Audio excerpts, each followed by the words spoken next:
Israel और फिलिस्तीन के बीच संघर्ष बढ़ता जा रहा है। जहां एक तरफ हमास अपने आतंकी हमलों से बाज नहीं आ रहा, तो वहीं इजराइल भी हमास को मुंह तोड़ जवाब देने से पीछे नहीं हट रहा।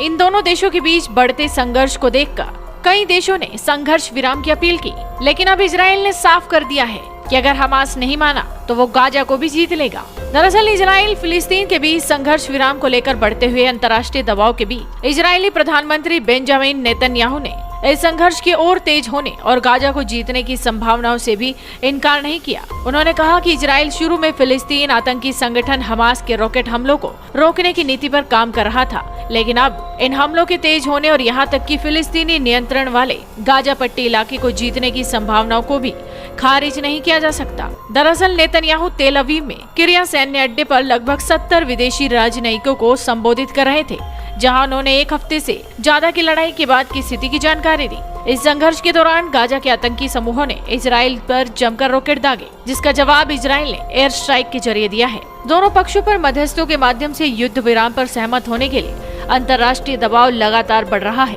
लेकिन नेतन्याहू ने इजराइल पर रॉकेट हमले करने वाले हमास के बारे में कह दिया कि आप या तो उन्हें जीत सकते हैं या आप उन्हें रोक सकते हैं। नेतन्याहू ने कहा, हम अभी जोरदार प्रतिरोध में लगे हुए हैं, लेकिन मुझे कहना होगा हम किसी भी चीज से इनकार नहीं कर रहे। इधर अमेरिका की तरफ से भी संघर्ष विराम का प्रस्ताव इजराइल को भेजा गया था, लेकिन इजरायली पीएम बेंजामिन नेतन्याहू ने अमेरिकी राष्ट्रपति जो बाइडेन की संघर्ष को कम करने की मांग को खारिज कर दिया और कहा कि वो तब तक गाजा में ऑपरेशन जारी रखने के लिए दृढ़ हैं जब तक कि उनके उद्देश्य पूरे नहीं हो जाते। खबरों के मुताबिक सैन्य मुख्यालय के दौरे के बाद नेतन्याहू ने कहा कि वो अमेरिकी समर्थन की सराहना करते हैं, लेकिन शांति बहाल होने तक आगे बढ़ते रहेंगे। नेतन्याहू की ये प्रतिक्रिया बिडेन ने उन्हें फोन करके उन हमलों को कम करने के लिए कहने के बाद आई है, जिसमें अब तक सैकड़ों फिलिस्तीनी मारे जा चुके हैं। दूसरी तरफ इजराइल ने चीन पर भी तीखी प्रतिक्रिया की। दरअसल चीन की राजधानी बीजिंग में स्थित इजरायली दूतावास ने एक चीनी टेलीविजन पर घोर यहूदी विरोधी कार्यक्रम प्रसारित करने का आरोप लगाया। इजरायली दूतावास का आरोप है कि चीन में सरकारी टीवी चैनल